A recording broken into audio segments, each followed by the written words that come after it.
on this episode of Tell Us a Story. And I do agree that globally, chocolate is the right answer. I'm a weirdo. There's no one really in my family who performs other than me. So I was a math nerd as a kid, but I did have a love for performance. So talk to me about your work and discipline as Topher Keene vocal coaching. At the higher levels, coaching tends to be a little more like medicine. It's very personalized to the person and to their needs and to their specific situation. I do know that when I have a microphone in front of me, I speak very differently, because I'm like a screaming banshee otherwise. Now, the influencers have helped everybody else because at the end of the day, most people who are into singing, acting, public speaking, they want to have, a couple hundred views, couple thousand views, maybe 1 million subscribers on YouTube or TikTok. I got some good stories about Tiger Woods, but we'll save that for another time. So for the next time. Friend, tell me about the Grammy. Yeah, it's a good question. Welcome to Tell Us a Story, the podcast by Belmont City Press, where entrepreneurs and sales professionals share their journeys, insights, and strategies for success. In each episode, our guests reveal how they've overcome challenges, established their brands, and leveraged their stories to promote their businesses so you can too. I'm Red Hilton, your host for this episode. Today I'm joined by Topher Keene, who is the founder of Topher Keene Vocal Coaching. So, Topher, tell us a story. Thanks, Red. Hi, I'm Topher Keene, and at Topher Keene Vocal Coaching, I help singers, speakers, actors, and influencers build better voices with the specific purpose of achieving your performance goals, connecting with others, and communicating with more impact. My ideal client is a performer or a professional who uses your voice to connect with others and is looking to improve your voice, build vocal power and stamina, and communicate more expressively so that you can ultimately achieve your goal of having the voice you've always dreamed of. You can discover more at my website, topherkeene.com, and I can easily be reached at the contact page on my website. So reach out now so that you can start building a better voice today. That's fabulous. I love what it is that you do. So, and I love your journey getting there. Talk to us about what your journey has been getting to Topher Keene Vocal Coaching. Well, it's an interesting question, Red, because a lot of people who get into music and performance have a family full of performers. My wife was born into a family full of people who are natural musicians. There's no one really in my family who performs other than me. So I was a math nerd as a kid, but I did have a love for performance. And so even there's videos of me at 3 months old babbling into a microphone. At 5 years old in kindergarten, I was Hansel in Hansel and Gretel and memorized all my lines. And I made Gretel cry because she forgot some of her lines. I thought it was a little unprofessional at the time. And then as I went through high school and college, I sang in choirs, I did musicals, I got into film and television acting, did a lot of public speaking, and just really realized that was my passion. I for a while, I thought I might be a math teacher. I thought I might be a psychology teacher. For a long time, I thought I was going to be a lawyer. And I realized in senior year of high school, when I spent some time with lawyers, that my vision of being a lawyer was from television and movies. It was, you can't handle the truth. And I sat with some lawyers and they spend all day on paperwork. And I looked around and said, well, what's the thing I really love? And I realized the thing I loved the most was being in choir, being in musicals, being in plays. And it was something I wasn't naturally gifted at, something that I had to work for, and most other things that wasn't the case. So it was the right intersection of love, but also something I had to put real work and discipline into that I knew would be the right fit for me for the rest of my life. That's amazing. So talk to me about your work and discipline as Topher Keene Vocal Coaching. Talk to me about what it is that people experience, inside of your coaching.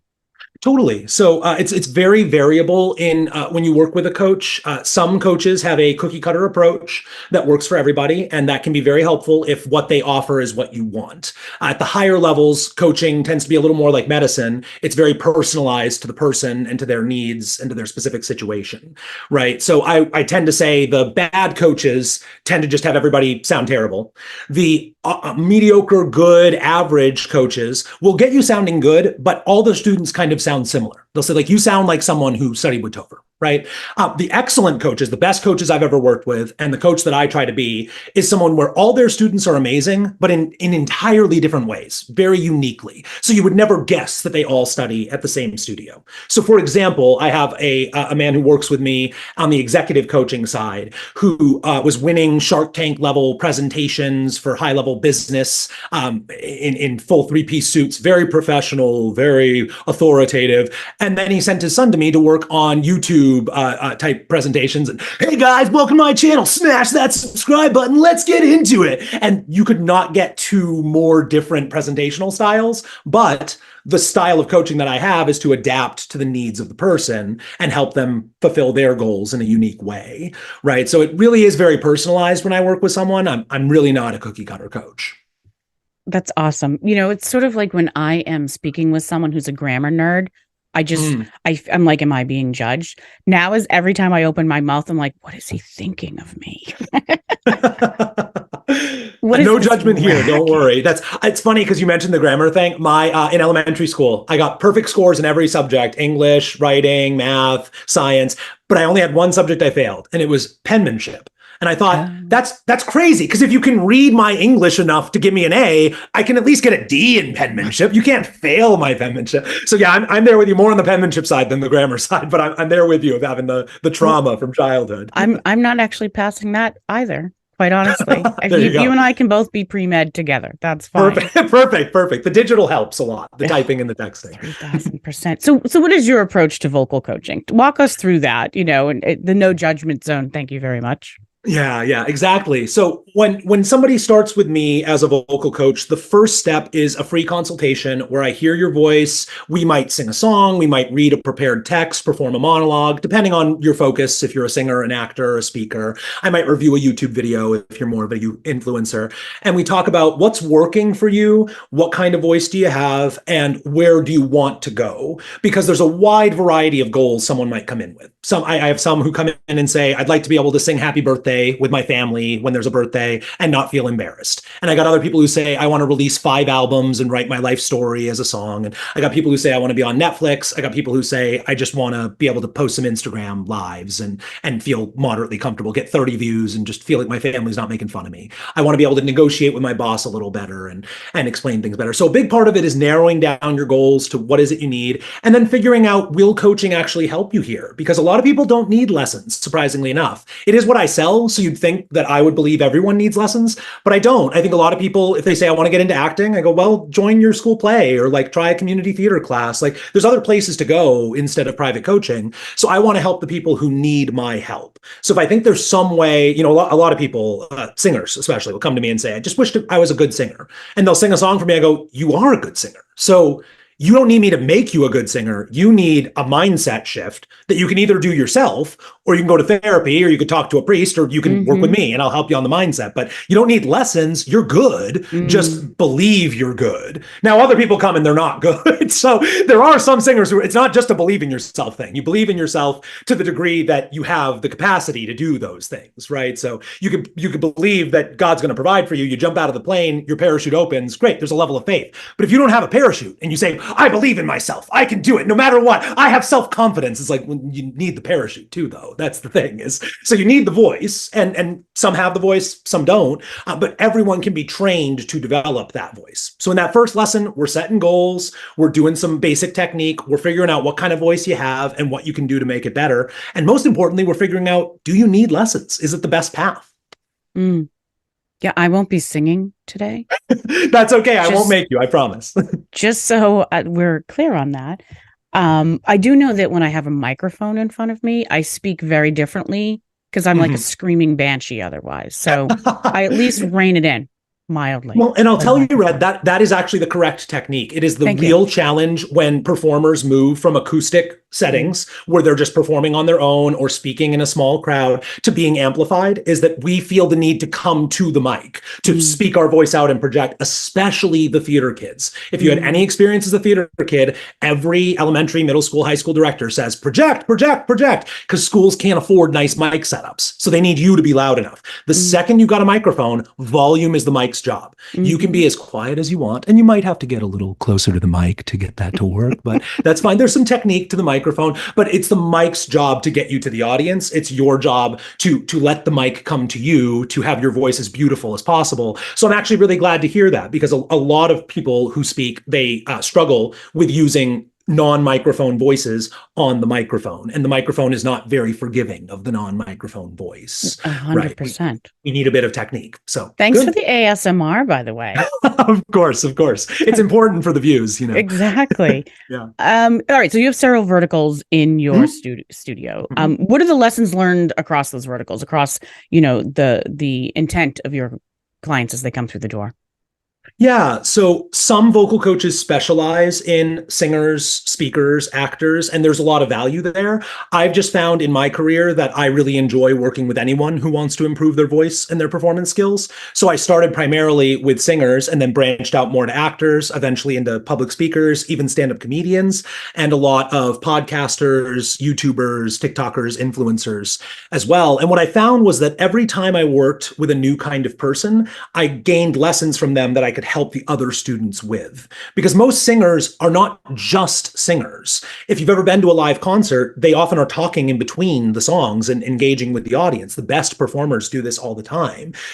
Taylor Swift, Beyonce, they joke with their audience. They talk about the songs and tell their background and their stories, right? And so if I'm working with professional speakers, I can help the singers become more competent in their speaking. And it's not just on stage. You got to be able to negotiate for contracts and, deal with what you're going to get paid. And still in your daily life, talking to friends and family, you need those speaking skills. Conversely, for the speakers, those who don't use singing skills, what they gain from my singing experience is the ability to train the voice as a muscle. It's a real thing that I focus on a lot in my studio. Most speakers think just speaking is enough to make the voice good. And that would be like saying just playing golf is enough to get your body strong enough to be a top golf player. But every top golf player lifts weights, because stronger shoulders, stronger hips, even stronger legs. You think of golf as an upper body sport, but the power of that drive comes from the hips and the legs. So the top people, they're training the body and increasing the muscle mass. Singing is the thing that puts muscle mass on the voice. It's the thing that grows the voice. It's like lifting and training. Speaking is more like stretches and yoga and Pilates. They're great. They're healthy for you. They're not going to put a lot of muscle on the body in general. So the singing exercises help the speakers, the actors, the influencers to train the muscles and get more powerful. Now, the influencers have helped everybody else, because at the end of the day, most people who are into singing, acting, public speaking, they want to have, a couple hundred views, couple thousand views, maybe 1 million subscribers on YouTube or TikTok or something like that. So working with the influencers has really helped me to understand the algorithm a little better and how to drive better attention on social media. So yeah, all of my students help each other to learn skills from across many different verticals. And I find that general approach to many different students to be really valuable. Excellent. I'm also going to tag this show as golf tips. Perfect. Hashtag golf tips. I have a couple of good golfers in the studio. There's some. I got some good stories about Tiger Woods, but we'll save that for another time. So for the next time. Friend, tell me about the Grammy. Yeah, it's a good question. So the Grammys, for almost everybody in the audience, they'll be familiar. The Grammys are the top awards for music in the music industry, like the Golden Globes for film or like the Olympics for sports. Grammys are the biggest thing in the music industry. A couple years back, there was a group called Pentatonics, an a cappella group that, again, most of the listeners are probably familiar with. They were really incredible, but there wasn't a clear category in the Grammys that fit them. So the Grammys actually had to create a new category of award that fit Pentatonics as an a cappella group. And I thought that's the coolest thing. You're really good if you get the award, but you're really good if they have to create a new award just for you, right? And so a little bit after that, the Grammys actually created a separate award specifically for music educators. They realized that after years and years of celebrating the musicians, that celebrating the educators who taught them to be musicians is a really important part of helping those musicians grow. So I was actually honored to be a quarterfinalist for the Grammy Award for Music Educator of the Year. And that's, one of the things I'm most proud of. It was a result of my work with thousands of students, including in underprivileged schools, where I helped thousands of young kids to have large workshops. We get 200 kids in the auditorium, get them standing up, get them singing, getting them connected to their voices. So that was a real big honor for me to have that award. That is fabulous. Yeah. I mean, You have something sort of in common with Pentatonics. And I'm assuming yeah, they're actually one of the only bands I've ever seen live. I saw them in Boston, and you'd think as a music guy, I go to concerts all the time. I'm the guy who makes music. So I just don't engage with it. I don't know how much Michael Jordan goes to basketball games for fun. He plays the basketball, right? I think he golfs. Yeah, maybe he's exactly. listening to you and coming to you for your golf tips. There you go. You're right. Yeah. So I like to make the music. I don't really go to concerts that much, but Pentatonics, when they were in Boston, I had to see them live. So and I saw them in Boston. We may have been hanging. Really? We might have been at the same concert. Might have. It's entirely possible.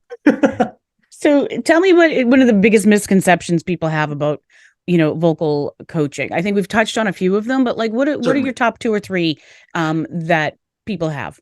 Yeah, so the biggest misconception is certainly that people are born with a voice, right? And anyone who's had a baby or been around a baby knows that babies have strong voices. They've got a diaphragm, they can project, they got the high notes, but none of them come out singing beautifully. 0 of the amazing singers that you love came out of the womb singing gorgeously. Everyone learned. Some of us learned at 2 years old, 3 years old, 5 years old, 10 years old. And some of us had to learn in our teens, in our 20s, or even in our 40s, 50s, 60s. But it is a learnable skill. The voice is a set of muscles. It can be grown. There's solid technique. Now, I'm not being a liar here and saying everyone can be Beyonce. She's a once-in-a-generation talent. Most everyone who's watching this is never going to be as good as Beyonce. She was born with a gift and then trained that gift extensively. But there's a phrase a lot of people hear around in the self-development space that hard work beats talent when talent doesn't work hard. And that's true. Hard work will beat natural talent if the talent's lazy. But the extension to that line is that if talent works hard, it beats both of them. And that's the thing is when you're getting a Tiger Woods, when you're getting a Michael Jordan, when you're getting a Michael Jackson, when you're getting a Beyonce, when you're getting a Red Hilton, when you're getting somebody at the top of their game, then you're getting somebody who has not just the natural talent, but also the work to get to the level of manifesting that talent fully. So we're all born with some different level of natural talent, but we all have the capacity to put in the work and manifest the talent we were born with. So there's really no such thing as someone who could never learn to sing, barring some kind of severe physical, mental disability. You always have to leave that out. If somebody's had throat cancer, they've had their vocal cords removed, then, this is a special situation. They probably could still improve their communication skills. I've worked with people with severe, major life-impacting disabilities and still seen dramatic improvement. But we're limited by our physicality, our biology, our psychology, things like that. In general, none of us has reached our capacity. So if our capacity is here and we're here, a coach can help you come closer to that natural capacity. Do you think age and when you start training your voice is a huge advantage? Oh, certainly. There's a big advantage to starting young. A lot of different domains have that case. Ballerinas in general need to start, but before age 6, sometimes even before age 4, because their hips will literally form differently as a result of that. Baseball pitchers, their shoulders will settle in a different position if they start pitching young before the bones have fully finished developing. So there is something to be said for starting early on a physiological level. However, there are always lots of exceptions, and there are lots of stories of beautiful, amazing professional singers who started in their 20s, 30s, 40s, even 50s, 60s. I've met plenty of singers who have started later in life and still become fantastically skilled, and even more so on the side of acting and speaking, because those are more natural functions of the voice that we all use. We're all acting every day. When you steal cookies and mom says, "Who took the cookies?" It's, that's your first attempt at acting, right? And we're all public speaking when we have a job interview, when you propose to somebody for them to marry you. Like, these are big public speaking gigs right here, right? So we've all had that experience. Even if we've never sung in public, we've had some performance experience where we put our voice out in the world in front of others, right? And so we could learn to do that better. So there's certainly an advantage to starting young, I won't lie, but you can always start later and still see improvement. It's funny, I teach an improv for business communications course, and getting people to understand that we're all improvisers every day, as you're saying, we're all communicators. Every day we're communicating. Every day we're using our voice. 100%. 100%. And it's very funny because on the speaking side, I kind of divide out into a few different forms of speaking with all of my students. You have improvisational, conversational speech where you don't know what you're going to say next. You have scripted speech where you write out every single word to say, but where most people falter is the semi-outlined speech. And that's what most podcasts are. That's what most people who you see that you love as speakers are doing. And most amateurs never even try this modality where you outline some bullet point topics, you know your go-to stories within those topics. So you're comfortable, you have a bit of a roadmap, but you're not feeling the obsessiveness to get every word perfect because you haven't actually scripted out the full script. That incorporates the improvisational conversational style with the benefits of having a roadmap from the script and gives you a bit of the best of both worlds. So when people shut down on the improvisational conversational side, it's because they don't know what to say next. When people shut down on the scripted side, it's because they're afraid of making a mistake and they're over practiced. So when you have a general outline of here are a couple stories, then you're ready to go. A lot of public school students, they really stress out about the first week back to school because the teachers will say, tell us something you did over the summer. And they go, I don't know. And it's like, that's a pretty easily predictable question. You've had the whole summer to have 2 sentences about what you did over the summer. It could be a new video game. It could be going to the mall and buying some new clothes. It could be going to the beach. It could just be that you saw some really funny memes on Instagram. Like, it doesn't really matter as long as you've got a sentence or 2 to say and then sit down. Well, so there's not really an excuse to not have at least a general outline for a question like that. That's a big part of what we do with speakers in the studio when they have anxiety, is to help them feel comfortable improvising and conversational, comfortable on a script, but most comfortable in that loosely outlined format. Right. And for kids going back to school, my thing is create your own truth. They're not going to know what you did. Just say something.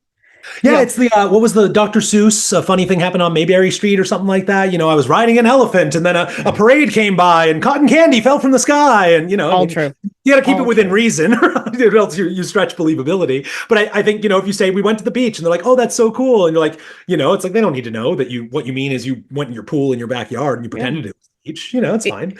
To your point, and I think you and I spoke about this before, is I speak about pageant points all the time with people who I'm coaching. My daughter did pageants for Miss Massachusetts Young Miss. I did her coaching for her on stage questions and her interview questions and everything else.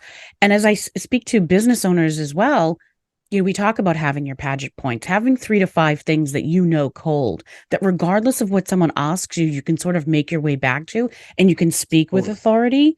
So that even though if you might be navigating through something, you're navigating towards something where you have a comfort level and you can, speak with that confidence as well. So pageant points. 100%. And you see it the strongest on the political side, regardless of what your political beliefs might be. You can see the stronger and the weaker ones on either side of the aisle in the middle of interviews. The strongest ones will always know what their key point is. And no matter what the question is, they'll find a way to drive it back to that point. So if you're strong on education and they ask about gun control, you're going to redirect it back to education. If they ask about immigration, you're going to redirect it back to education because that's where you're strong. You've got your bullet point. You've got your key phrase that you want. And everybody knows that even in these long form debates, long form interviews, what really goes viral and what people really remember are the short moments. It's the 30-second, 60-second clip. So everybody who's well trained in media, everyone who's an effective performer, they're trying to nail that 1-sentence, 2-sentence tagline that just really goes viral.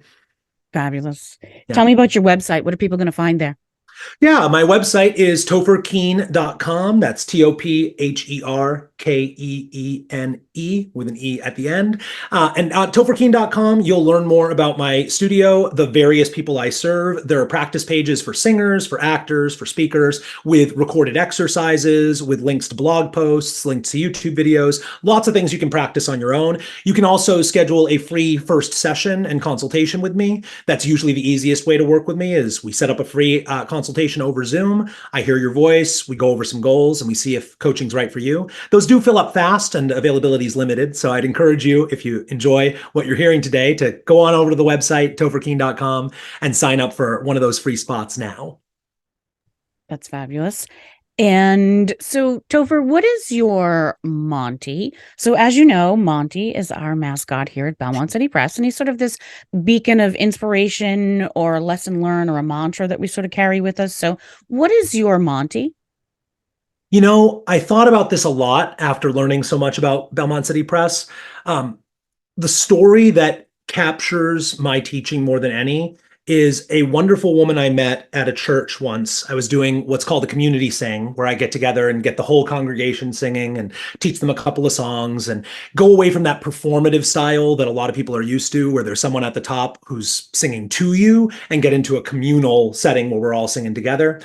And it was wonderful. It was beautiful, lots of fun. And people came up afterwards to shake my hand and thank me. And this one woman, in her 80s, 90s, she came up to me and almost tears in her eyes and held my hand and said, "Young man, that's the first time I've sung since I was a child."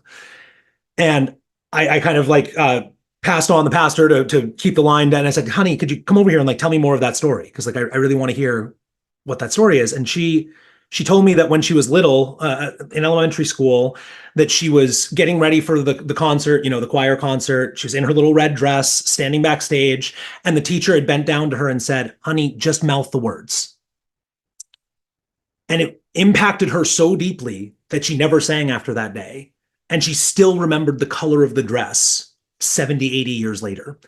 And that really stuck with me, that I don't think that teacher was a bad person. I don't think she was trying to crush the spirit of a young singer and tell her to never sing again. I think she knew that this girl, was a little loud, a little out of pitch, would maybe make the overall performance a little bit worse, and said, "Honey, for now, mouth the words. And then over time, you'll learn and you'll get better and you'll fit into the choir. But for right now, let's just mouth the words so that everybody enjoys the concert." I think, I try to give some grace and generousness there, but I've spoken with enough people in my life that I found, almost everyone who is self-conscious as a performer, whether that's as a speaker or a singer or an actor, or if they're trying to do some influencing stuff on social media, anyone who's hesitant, they often have a story like that. Someone in their life, a mom, a brother, a friend, a partner, who said, "Oh, you're not very good at this. You should try something else. You can't carry a tune in a bucket. Oh man, you're really bad at that. Oh, that was really rough." And that person may have not been being cruel in the moment, but it becomes the excuse to give in to the fear and never perform again. So as much as I enjoy working with my top pros and working with people who are enthusiastic to come, the moments I'm most proud of in my life is some of those older seniors who've come to me and said, "I haven't performed in 55 years. And now that I've worked with you, I feel ready to go out and sing some karaoke or sing happy birthday to my grandchild or sing a lullaby to my niece." Those moments for me are far more impactful than the sold out crowds, the big audiences. Don't let anyone dim your light. Yeah. Let your little light shine. Absolutely. All right. Are you ready for our rapid fire session? I am. My fire extinguisher is full. I'm ready to go. All right. Well, I'm going to give you two choices and you let me know which one speaks to you. And as usual, I will let you know if you're right or wrong. And it's always based in fact. And by fact, I mean, in my opinion. So yes, that's what we're dealing with right here. Okay. Would you rather cook or clean? Cook. Okay. All right. We could be roommates. This is we're starting off strong, Topher. We're starting off strong. As long as you're cleaning up from my cooking, I can be a little messier. So, I think there's some freedom there. I didn't say that necessarily. Do you like mint or cinnamon? Ooh, mint. Okay, mint. that's I used good. to get fresh mint in the woods of Maine as a kid, so some strong memories there. Mint or spearmint? Spearmint gum, yeah, definitely. Really? Yeah, I'm new conversion to the spearmint gum. As a child, my dad didn't like it, and I think back when I was a child, if your parents didn't like something, you never had it. That is sort of how I grew up. So I grew up also thinking I was allergic to orange soda, and I was in my 30s before I realized my mother just didn't like orange soda and didn't want to buy it. So it's a good parenting hack. The false allergy. Yeah. Yeah. I'm just bringing it up in counseling again. So would you rather go on a hot air balloon ride or a helicopter ride? Hot air balloon. My hometown in Maine actually has a balloon festival every year. So hot air balloons are very close to my childhood. Absolutely not. That doesn't mean you have to go in them. It's fair. That's fair. They are scary. I give you that. The giant flames right next to your face. But it's the nostalgia for me. That's what does it. Yeah. I'll observe them, but I'm not going in them. Of course, I'm not even fond of a helicopter ride either. So anything. Yeah, I don't know, man. The helicopter has a lot more moving parts. See, it's hot air balloon, 5 feet above the ground. I'm not. As long as you don't fall out of the hot air balloon, it mostly just kind of drifts to the ground. If the helicopter, something goes wrong with those, propellers, it's going down pretty fast. That's not a drift. Yeah, exactly. Would you sweet potato fries or regular fries? Oh, definitely regular fries, but I do love sweet potatoes. But yeah, no, fries are a top food for me. So that's easy choice. Don't mess with perfection. Absolutely. Yeah, exactly. Scrambled or fried eggs? Scrambled, but overcooked. I don't like them runny and watery. And also I'm lactose intolerant, so no milk, just like an overcooked, just the eggs, a little bit of butter. Okay. All right. But okay. Risotto or pasta? Pasta. Oh, I don't know. I'm not sure, Topher. A really good risotto, I don't think you can beat. Well, I'm cooking, so I'm going to go with pasta. So. Well, there you go. And the classic, chocolate or vanilla? Vanilla. I'm not a chocolate guy. I'm really not. Topher. I understand. I know. I understand. I get it. It's not even that I love chocolate. I tell the story all the time. When I was younger, my younger sister got an ice cream making machine when she was a child and made vanilla ice cream. And I was violently ill. I think I saw Jesus. Yep. Like it was bad. Yep. Putting my affairs in order at age 7. And I can't have it anymore. Definitely an ice cream. Well, it's funny because I told you I'm lactose intolerant, right? And for 10 years, so I didn't become lactose intolerant until I was 22. It just sometimes it happens in your 20s as an adult. But for 10 years after that, I couldn't even do the substitutes, the almond milk, so whatever, because it smelled and tasted like dairy, and my body had this reaction of like, this stuff makes you sick. And so it's like, I know this particular thing is not making me sick, but my psychology was telling me, so yeah, if you vomit with one particular food, I puked once with ham as a kid, couldn't eat ham for 25 years, and just because like my body just rejects it immediately. So I got you, and I do agree that globally chocolate is the right answer. I'm a weirdo. I do really love. I think vanilla is a legit flavor, but I'm kind of a vanilla extremist here because people will say that vanilla is like the neutral choice, like the absence of flavor. It's not. It's a real flavor. Like wars were fought and ships were sent with hundreds of men to conquer nations to bring back the vanilla bean, and so there's legitimacy to the flavor. It's not just neutral. It's not nothing. It's a legitimate flavor. You can hate the flavor. That's fair. But to say it's not a flavor is just so disrespectful to the history of vanilla. So I do believe in the vanilla bean. The impassioned plea for everyone to accept vanilla as, an actual flavor. Yeah, you can call me Vanilla Bean Keene if you want. That's fine. That's what we're going to call you from now on. Absolutely. Perfect. And I can't wait for someone to start dry heaving the next time they have ham and think of you. Yes.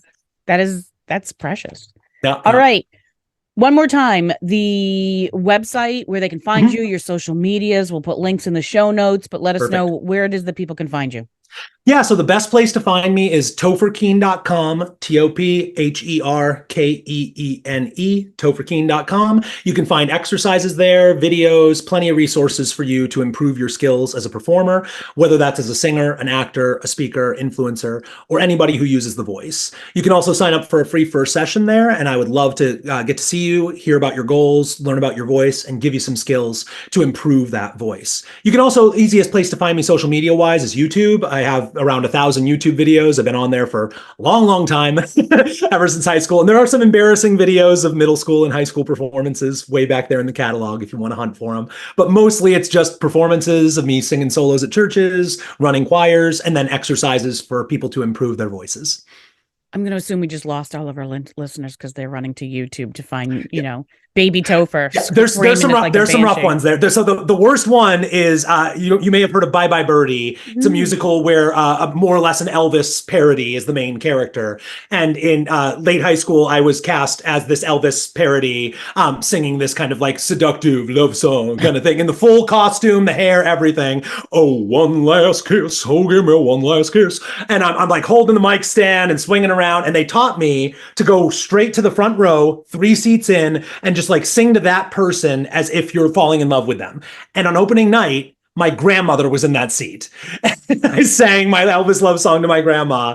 And that video is still on my YouTube channel. It has probably 2,000 or 3,000 views. About 2.25 thousand of those views are my wife just laughing hysterically and watching it on grandmother. Yes. So that's probably the worst one, but there's a few more embarrassing ones if you hunt deep enough. So those are fabulous. My daughter did theater for years. Bye Bye Birdie. All of them, playing a loop in my head. So, musical theater is near and dear to my heart, and it's also very entertaining. You can tell in your personality. You may not have been in a musical, but you have musical theater kid energy. So. I don't know if that's good or bad. Yeah, I don't either. I often find that, kids in musical theater are some of the shyest kids because they like being other people, but when it comes to being themselves. And I'll tell you, Red, it actually, for the actors, because I know we've spoken a lot about the singing side of my studio. For the actors, one of the hardest transitions when you come out of stage theater, if you're a theater kid and you try to get into film, is that most film acting doesn't feel like acting anymore. Because on stage, you're being someone else. On film, you're really being yourself. You're being much more neutral, much more subtle, bringing down your energy. Now, there's room for a Jim Carrey, a Jack Black, a Robin Williams, a Kevin Hart, somebody who's wacky and out there and big and dramatic. But most film and television acting is real people in precarious situations, situations that push them beyond that naturalness. And theater and particularly musical theater is often non-real people, kind of bigger than life people in normal sort of situation. Now, the situations can be extreme, but a big part of musicals is taking a wild personality and putting it into a more day-to-day situation. The SpongeBob musical is a good example of that. You really can't go bigger than SpongeBob SquarePants in the stage musical of SpongeBob SquarePants. Like, SpongeBob's big enough, and then put him in a musical, now it's even more, right? And then most of my actors, they just really struggle because one of the big exercises we do, if anybody here listening is the kid who was star of your musicals, star of your plays in high school, identifies as a theater kid, and comes to me and says, I want to transition to film and television, one of the first exercises we're going to do is I'm going to have you sit down and say, what did you have for breakfast? And Red, what did you have for breakfast? What I had for breakfast? Yeah. Oh, well, I mean, I had my usual, which was a shake. Great. There we go. That was very natural. Now, most theater kids will say, well, for breakfast, I had toast and 3 oranges. And it's like, okay, you're performing to me now. I didn't ask you to perform a monologue about your breakfast. I asked you to tell me what you had for breakfast. Just, oh yeah, I had some toast and some oranges. And like, that's much more natural camera acting than I had some toast and oranges. But that performance gets you the role in high school theater. Yeah. So you learn to overdo all of this stuff to act, right? I'm acting, but no one goes to a movie to see acting. They go to see the character telling their story and living. And I don't go to see Chris Evans playing Captain America. I go to see Captain America. So I don't want to see the acting. If the acting's good, I don't see it. If the cooking's good, I don't notice it. It's not like, wow, this was braised so perfectly. It's no, it just tastes good. Good cooking just tastes good. I'm not tasting the cooking. I'm tasting the food, right? So I want to see the life story of the character. I want to see the emotions. I want to see the actions. I don't want to see the acting. I don't want all of that. Now, again, you got to put SpongeBob and Robin Williams and other people in a box and say, yeah, they're doing something different there. Absolutely. so that, we have that category. Well, it's like stepping down off the stage from when I was doing stand-up and doing improv. It's people think it's the same and it's not. No, not at all. Not at all. And it's so there's different nuances. There's crossover. You'd think the average stand-up comedian is better at improv than the average farmer would be. There's some crossover there, but they're not. I think Mitch Hedberg had a joke about that. He's one of my favorite comedians. And he would say, now that I'm a successful comedian, people want me to do all these things that are like comedy, but not comedy. They'll say, oh, could you write us a script for a movie? And he's like, it's really not what I do. It's like going to a great world-class chef like Gordon Ramsay and saying, you cook delicious food. Can you farm? Like they're related, but they're really not the same skill set at all, right? So yeah, I'm right there with you that improv specialists are quite different than traditional stand-up specialists. The best can do both, certainly, but getting good enough at one is enough of a life goal for you. Absolutely. Yeah. If I gave you 60 seconds to tell us a story, what would the world learn from you? The thing that I would want everyone to know is that everyone in the world is a professional voice user. And that seems very strange thing to say because a lot of people might say, I'm not a singer, I'm not an actor, I don't do public speaking, I'm just an accountant at a law firm. But you have to do job interviews. You have to negotiate for raises. You have to present your work to your boss. If you're an entrepreneur and you run your own business, you have to run the interviews and hire people, manage them and train them. If you are in a relationship, you have to speak to that person. You might have to propose to that person. If you are with your friends and family, you might be discussing things like the sports games and the recent stuff you've done in your job. There are always times in your life where your voice is the essential tool for expressing what's inside of you. And even a single voice lesson can help you feel more comfortable with that voice that you have. The voice that you have is not the entirety of what your voice could be. It'd be like saying, I tried to bring in 7 bags of groceries from the grocery store and I could only carry 3. I just have arms that can only carry 3 bags. Those are the arms I have. But if you trained them, if you did some push-ups and you did some curls and you worked out for a while, you drank some protein shakes, then those arms could get stronger and you could lift 4 bags and 5 bags. And maybe you never lift 7 bags. Maybe you only lift 6, but 6 is a lot more than 3. And it cuts your number of trips quite down. So I would say to anybody in the world, if you've not been a singer, if you've not been a speaker, if you've not been an actor, that you can still get value out of some vocal coaching so that that voice that comes with you every minute of every day is a more beautiful, powerful, and expressive voice. Before I let you go, because I almost forgot, we have our guest-to-guest question. We do. We do. So the guest before you left behind a question for you to answer during the show. So are you ready for our guest-to-guest? I'm ready for the guest-to-guest. All right. What is a moment of forgiveness that was difficult but was ultimately rewarding for you? A moment where I had to forgive and got some good rewards out of that. I'd have to say back in college when I was studying voice at a very professional level, I started out with a very nice, very sweet vocal coach, what you might expect from a lesson teacher, the nice old lady who gives you stickers and lollipops and tells you good job and that she's so proud of you and you're doing such a wonderful job. And I would come to lessons and she would say, "You've clearly practiced so much. You sound so great." And I knew that I didn't practice anywhere near as hard as I could.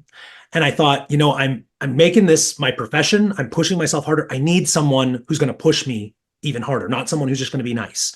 And I looked around and I saw there was one coach at the school who about half of the lessons that he would have, people would leave in tears. And they would talk about what a jerk he was and how awful it was. And I thought, but they don't leave. They don't quit. They stay. They keep getting, beaten down, but they stay. And so I talked to him and he was willing to give me some beginning coaching. And then I was able to actually switch to his studio and he pushed me harder than anybody else has ever pushed me before. And I grew so quickly under that pushing. I needed that pushing. Now, I didn't need it at the beginning. At the beginning, I needed, encouragement and love, and everybody needs an encouraging, loving coach in the beginning to build a love for the topic. But if you're going to go to the pros, if Michael Phelps is an Olympic champion swimmer, not because nobody ever yelled at him. Nobody ever, hurled some abuse at him. I'm sure someone yelled at the pool every once in a while when he was too slow. You don't get to the Olympics without someone who's going to push you hard. So this guy pushed me hard for year after year after year. And I finally broke toward the end of college and had I stormed out of rehearsal. I threw my music on the floor. I told him that I didn't want to see him again. I hated him. And then a few months later, we sat down for coffee and cleared the air and got to a place of forgiveness. I still do think he was wrong at the time. It was a little rough. But so I didn't fully admit fault, but I realized the thing that had frustrated me so much and pushed me away from him was the thing I came to him for in the first place. So it's not fair to judge him for that. And I think the bigger lesson for that, for the audience and for me in my life, is that often it's the things that frustrate us most in people are sometimes the things that attracted us to them, or the things that we see reflected from ourselves in them, right? So I'm at my worst, I talk too much, I interrupt, I'm full of myself, I'm arrogant. People like that who talk too much, who are full of themselves, who brag a lot, who interrupt, certainly upset me. I don't like being interrupted. And that's because I like to be the one talking. So I do all the interrupting. So when they interrupt me, it makes me feel the way I make other people feel. And it flashes that up in me. So I think the biggest thing I learned from him was that there's a value to that style of coaching, but too much of it can push people away in the end. And it helped me understand where I fit in the realm of coaching, that I'm not the person who's going to crack the whip and really, really beat you down. I'm encouraging, but I'm also not that sweet old lady with stickers and lollipops. I'm going to hold you accountable with kindness and empathy. And I think for me, that fits me into a really good place in the coaching niche. I think we can both skip counseling this week now. Yeah. That's, to be fair, anyone who's done voice lessons before will tell you, therapist, psychologist is very much part of the job when you're a voice coach. It does not go away, because if there's any psychological, emotional stuff in there, it's reflected in the voice. The second you're sad, your voice starts choking up and freezing up. And so if a song sounds like that, it's like, hey, we got to talk about your mom. Sorry, we got to clear the deck. You're not going to be able to sing the song until you talk about your mom. Pick out your phone, call your mom, say you're sorry. Cool. Now we can sing the song. It's just it will get in the way 100%. Topher, I appreciate your time. It's extremely valuable, and I hope I honored that here today. You very much did, Red. It was wonderful to meet you and can't wait to talk again soon. Fabulous. To our listeners, if you have a story to share, visit tellasastorypodcast.com. If you're an aspiring author, a seasoned business owner, or looking to elevate your personal brand, visit belmontcitypress.com for expert advice on writing your own success story. Trust the next chapter, because you are the author. Now, tell us a story.